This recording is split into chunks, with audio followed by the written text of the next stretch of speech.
أعوذ بالله من الشيطان الرجيم. بسم الله الرحمن الرحيم. ولو ترى إذ المجرمون ناكسوا رؤوسهم عند ربهم ربنا أبصرنا وسمعنا فارجعنا نعمل صالحا إنا موقنون. ولو شئنا لآتينا كل نفس هداها ولكن حق القول مني لأملأن جهنم من الجنة والناس أجمعين فذوقوا بما نسيتم لقاء يومكم هذا إنا نسيناكم وذوقوا عذاب الخلد بما كنتم تعملون. صدق اللہ العظیم. سورہ سجدہ ہماری چل رہی ہے. سورہ سجدہ کا دوسرا رکوع شروع ہوا. آیت نمبر 12، 13 اور 14 یہ تلاوت آپ حضرات کی خدمت میں آ گئی. اور گزشتہ کل بہت قیمتی بات سامنے آئی تھی کہ انسانوں کی روح کو قبض کرنے کے لیے اللہ جل جلالہ نے حضرت اسرائیل علیہ السلام کو مقرر کیا ہے، اور ان کے ماتحت اللہ نے بہت سارے فرشتے مقرر کیے ہیں. اس میں کافی تفصیل آ گئی. چھوٹی چھوٹی ایک دو باتیں وہ رہ گئی تھی، وہ ذرا سن لیجئے کہ جب حدیث مبارک میں یہ والی بات ہے کہ جب حضرت اسرائیل علیہ السلام کو اللہ جل جلالہ نے مقرر فرمایا تو اسرائیل علیہ السلام نے عرض کیا کہ اللہ پاک، یہ تو میرے ذمہ آپ نے عجیب کام لگایا ہے. میں لوگوں کی روح قبض کروں گا، آپ کے حکم سے کروں گا، اور لوگ مجھے برا بھلا کہیں گے کہ اسرائیل آ گئے، اور لوگ مجھے اچھے نام سے یاد نہیں کریں گے. تو اس پر اللہ جل جلالہ نے فرمایا کہ آپ پریشان نہ ہوں، ہم ایسا کریں گے کہ آپ کی طرف نسبت ہی نہیں ہوگی، بلکہ ہم اسباب مقرر کر لیں گے، مختلف حادثات مقرر کر لیں گے، بیماریاں مقرر کر لیں گے، بڑھاپا مقرر کر لیں گے. تو پھر لوگ ان اسباب کی طرف متوجہ ہوں گے، اور اسباب کی وجہ سے کہ جی بس یہ ایکسیڈنٹ ہو گیا، ورنہ تو جوان آدمی تھا، ایکسیڈنٹ کی وجہ سے مر گیا، لوگ اس کی طرف نسبت کریں گے. اور ہم آپ کے لیے اس کے اندر ایک جملہ میں عرض کروں گا. چونکہ ہم تو مسلمان ہیں، ہم تو اسباب کو دوسرے نمبر پہ رکھتے ہیں، اور ہم مسبب الاسباب اللہ کو پہلے نمبر پہ رکھتے ہیں. ہم مسلمان ہیں سارے. تو ہم یہاں یہ سوچیں گے، یہ چوتھے پارے کی آیت ہے، اور یہ ہر ایسے موقع پر جب جیسے وفات تو ہم سب جائیں گے، ہم میں سے کوئی بچے گا نہیں، بوڑھا ہو یا جوان ہو، اور جو بھی مرے گا وہ اللہ کے حکم سے مرے گا.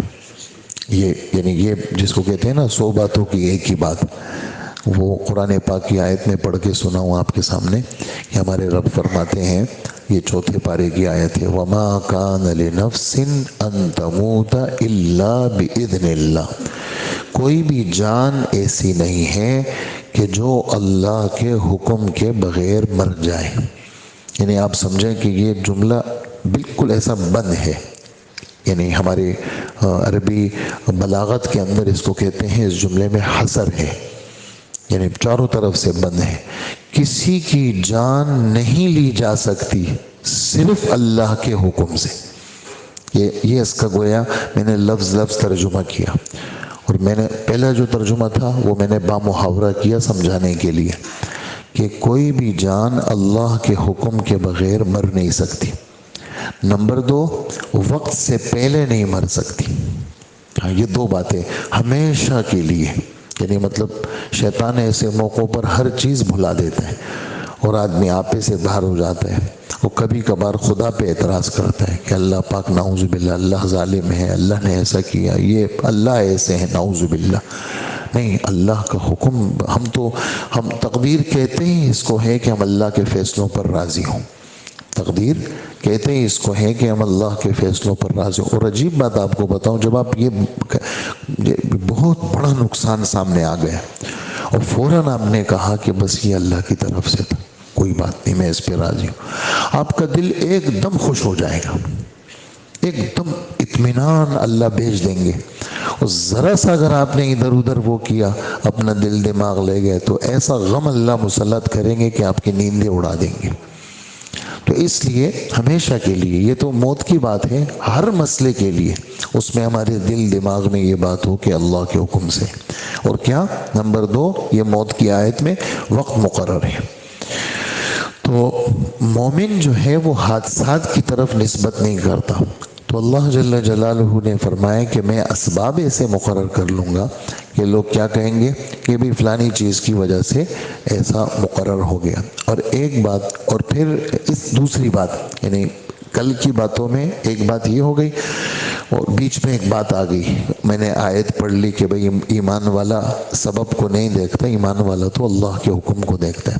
یہ بات یعنی تفسیر کے اندر لکھی ہوئی بات نہیں تھی، یہ بات تو میں نے اس کے ضمن میں سمجھانے کے لیے بات کہہ دی کہ ایمان والا سبب کی طرف نسبت نہیں کرتا، ایمان والا وہ اللہ کے حکم کی طرف، مسبب الاسباب کی طرف نسبت کرتا ہے. اور دوسری بات جو کل والی باتوں میں سے رہ گئی تھی وہ یہ بات ہے کہ موت سے پہلے اللہ بہت سارے قاصد بھیجتے ہیں. موت سے پہلے اللہ پاک بہت سارے قاصد بھیجتے ہیں، بیماریاں بھیجتے ہیں، بڑھاپا بھیجتے ہیں، مختلف قسم کی چیزیں بھیجتے ہیں. کس چیز کے لیے؟ متوجہ کرنے کے لیے.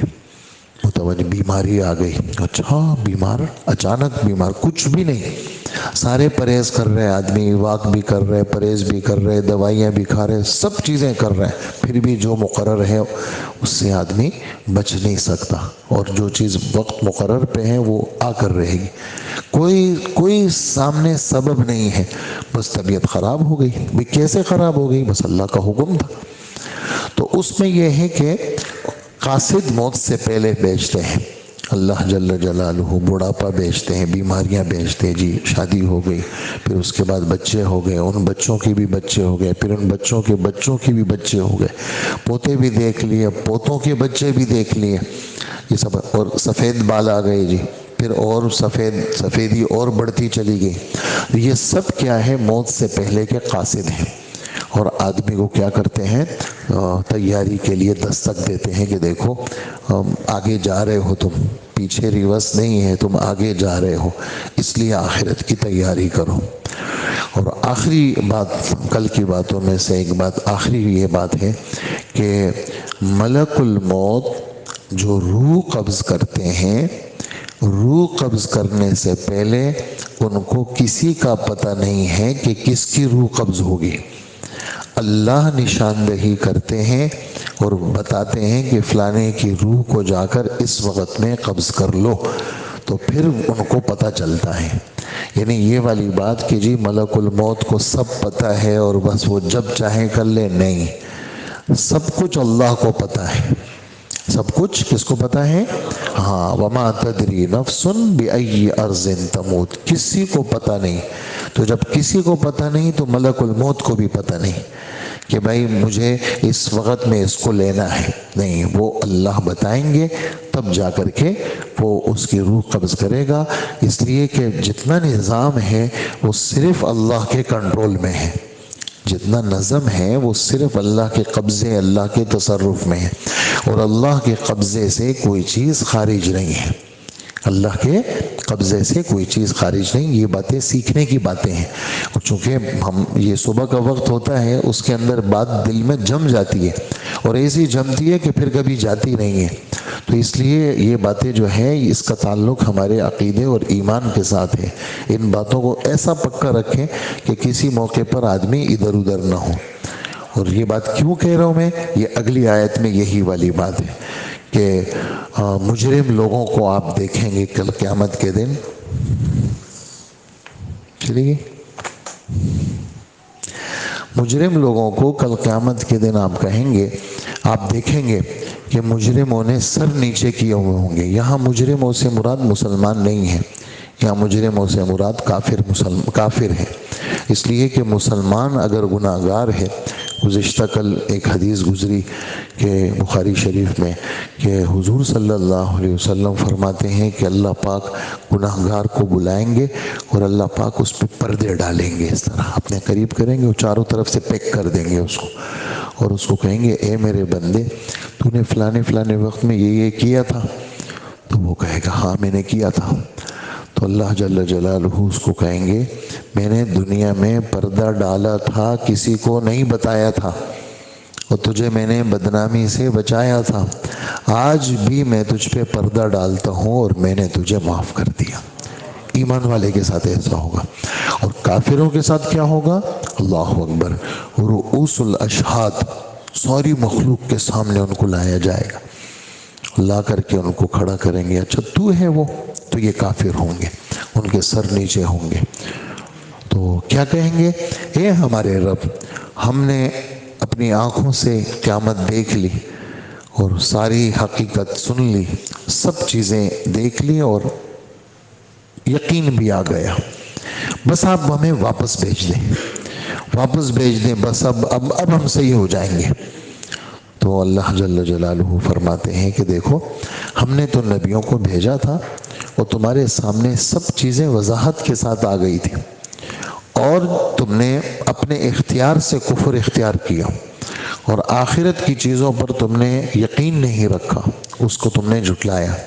اور اگر ہم چاہتے تو تمہیں جبراً وہ کر دیتے، ہدایت دے دیتے اور آ جاتے، لیکن ایمان کا معاملہ جبر پہ نہیں ہے. ایمان کا معاملہ تو اس پر ہے کہ بھئی تم نے کیا ہی نہیں. اور ہم نے یہ بات طے کی ہوئی ہے. کون سی بات؟ کہ ہم نے دوزخ کو جنات سے اور انسانوں سے بھرنا ہے. کون سے انسان اور جنات؟ جو اپنے اختیار سے کافر بنے، جو انہوں نے اپنے اختیار کو تباہ کیا اور جان بوجھ کر کے کیا ہو گئے؟ وہ کافر بن گئے. اور چونکہ تم نے اس قیامت کی ملاقات کو بھلا دیا تھا، اس بھلانے کی وجہ سے تم دوزخ کا عذاب کو چکھو، اور آج ہم تمہیں بھلا دیتے ہیں. آج ہماری طرف سے تمہارے لیے فیصلہ ہے کہ تم کیا کر دیے جاؤ گے؟ بھلا دیے جاؤ گے. فَذُوقُوا بِمَا نَسِيتُمْ لِقَاءَ يَوْمِكُمْ هَذَا إِنَّا نَسِينَاكُمْ، ہم تمہیں بھلا دیں گے. وَذُوقُوا عَذَابَ الْخُلْدِ، ایک دو دن کا عذاب نہیں ہے. خلد کا ترجمہ ہے ہمیشہ، جیسے خالدین فیہا، خلد، ہمیشہ کے عذاب کا مزہ چکھو. کس وجہ سے؟ تمہاری کرتوتوں کی وجہ سے، تمہاری حرکتوں کی وجہ سے. تو چونکہ یقین ایک بہت بڑی دولت ہے، ایمان اور یقین بہت بڑی دولت ہے، اس لیے بار بار یقین کی باتوں کا ذکر کرنا، بار بار سننا، اور آخرت کو اللہ سے مانگنا. یا اللہ آپ نے ہماری دنیا اچھی بنائی ہے، اے اللہ ہماری قبر بھی اچھی بنا، اللہ ہماری حشر بھی اچھی بنا، اور اے اللہ ہم پہ پردہ ڈال دے. یہ پردے کی دعا حضور نے بہت مانگی ہے، آپ سنتے ہوں گے، میں مانگتا رہتا ہوں اللہم استرنا بسترک الجمیل. بالکل آسان دعا ہے. یہ دعائیں آپ سنتے ہیں، یاد کیا کریں. بہت ساری دعائیں بار بار آتی ہے نا، اس کو یاد کیا کریں. اپنے آپ کو ایسا نہ سمجھے کہ بھی آپ یاد نہیں کر سکتے. کیوں یاد نہیں کر سکتے؟ اللہ نے عقل دی ہے، دماغ دی ہے. دکان کا سارا حساب آپ کو حفظ یاد ہے اور دعا یاد نہیں ہوتی، اس لیے کہ دعا کی طرف توجہ نہیں، دکان کی طرف توجہ ہے آپ کی. مال کہاں کہاں پڑا ہوا ہے سب یاد ہے، دعا یاد نہیں ہوتی. چھوٹی سی دعا ہے، اس کو یاد کریں. ہر نماز کے بعد اس کو مانگا کریں اللہم استرنا بسترک الجمیل. کیا؟ ہاں. اور ایک اور دعا، اے اللہ خوبصورت پردہ ڈال دے. ستر پردہ، جمیل خوبصورت، استر چھپا دے. اے اللہ مجھے اپنے خوبصورت پردے سے چھپا دے. اللہم استرنا بسترک الجمیل. اور ایک اور دعا ہے، وہ بھی آپ سنتے رہتے ہیں، یاد کریں اور مانگا کریں. اللہم استر عوراتنا. کیا؟ ہاں. اللہم استر عورات کہتے ہیں، عورتن کی جمع ہے، پردے والی چیز. اے اللہ میری جو چھپی ہوئی چیزیں ہیں نا، اس پہ آپ پردہ ڈال دیں. ہاں. اللہ سے تو کوئی ڈھکی چھپی نہیں ہے، لیکن یا اللہ لوگوں کے سامنے واضح نہ ہوں، آپ لوگوں سے مجھے چھپا دیں. اور وَآمِن رَوْعَاتِنَا. کیا؟ ہاں. اس لیے کہ آپ حضرات سنتے رہتے ہیں اور عرصے سے سن رہے ہیں، تو اس کا مفہوم ذہن میں رکھ کر کے مانگے. وَآمِن، آمین کے معنی آتے ہیں بے خوف بنا دے. روعہ، خوف والی چیزوں سے مجھے بے خوف کر دے. ہاں. خوف چیزیں آتی ہیں، دنیا میں آتی ہیں، گھروں میں بھی آتی ہیں، باہر بھی آتی ہیں، تو اے اللہ مجھے کیا کر دے؟ بے خوف کر دے. آمین، بے خوف کر دے. روعاتنا، خوف والی چیزوں سے. تو یہ جب آدمی مانگے گا تو اللہ پاک اس پر پردہ ڈالیں گے، دنیا کے اندر بھی اور آخرت کے اندر بھی۔ اللہ ہمیں عمل کی توفیق عطا فرمائے۔ فرماتے ہیں وَلَوْ تَرَىٰ إِذِ الْمُجْرِمُونَ، کاش کہ تم وہ منظر دیکھو جب وہ مجرم لوگ اپنے رب کے سامنے سر جھکائے ہوئے کھڑے ہوں گے اور کہہ رہے ہوں گے ہمارے پروردگار، ہماری آنکھیں ہمارے کان کھل گئے، اس لیے ہمیں دنیا میں دوبارہ بھیج دے تاکہ ہم نیک عمل کریں، اب ہمیں اچھی طرح یقین آ چکا ہے۔ تو اللہ پاک فرماتے ہیں اگر ہم چاہتے ہیں تو ہر شخص کو پہلے ہی اس کی ہدایت دے دیتے، لیکن وہ بات جو میری طرف سے کہی گئی تھی وہ طے ہو چکی ہے کہ میں جہنم کو جنات اور انسانوں سے ضرور بھروں گا۔ ہاں ورنہ تو ہم جبراً لوگوں کو ہدایت دے دیتے ہیں، لیکن یہاں معاملہ جبر کا نہیں ہے، یہاں تو خوشی کا معاملہ ہے۔ ہر ایک آدمی نے خوشی سے نعوذ باللہ گمراہی کو قبول کیا ہے ان کافروں میں سے، اس وجہ سے ہم نے ان کو دوزخ کے لیے مقرر کیا، لہٰذا اب جہنم کا مزہ چکھو، کیونکہ تم نے اپنے اس دن کو بھلا ڈالا تھا، ہم نے بھی تمہیں بھلا دیا ہے۔ جو کچھ تم کر رہے ہو اس کے بدلے میں ہمیشہ کے عذاب کا مزہ چکھتے رہو۔ اللہ ہمیں عذاب سے بچائے اور اللہ پاک ہمیں مرتے دم تک ایمان والوں کی جماعت میں شامل رکھے۔ الحمدللہ رب العالمین والصلاة والسلام علی نبینا محمد وآلہ واصحابہ اجمعین۔ اے اللہ ہمارے گناہوں کو معاف فرما، ہماری مغفرت فرما، اللہ ہمارا یہ بیٹھنا قبول فرما، ہمیں آخرت کا یقین نصیب فرما، اللہ ہماری دنیا بھی اچھی بنا، ہماری موت بھی اچھی بنا، ہماری یا اللہ قبر بھی اچھی بنا، اور حشر کے میدان میں بھی ہمیں بدنامی اور رسوائی سے محفوظ فرما اور نیک ایمان والوں کی جماعت میں شامل فرما۔ حضرت محمد صلی اللہ علیہ وسلم کے جھنڈے کے نیچے ہمیں جگہ نصیب فرما۔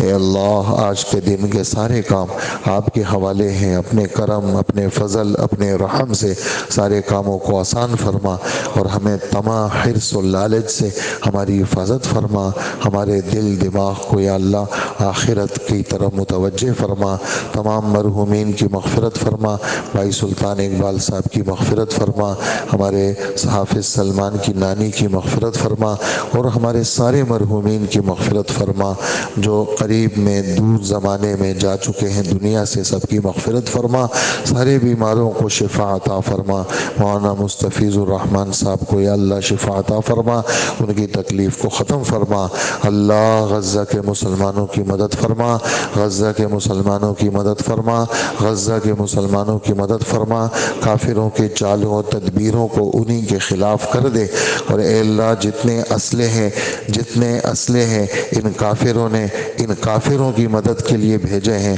اللہ ان سارے اسلحوں کو تباہ کر دے اور سارے اسلحہ انہی کے خلاف استعمال کر دے، اور اے اللہ اسرائیل کا وجود فلسطین سے ختم فرما اور بیت المقدس کو یا اللہ خلاصی نصیب فرما، اور اپنے کرم اپنے فضل سے مسلمانوں کو فتح عطا فرما، ہم سب کی دعاؤں کو قبول فرما، وصلی اللہ وسلم علی حبیبنا محمد وآلہ واصحابہ و امتہ اجمعین، آمین برحمتک یا ارحم الراحمین۔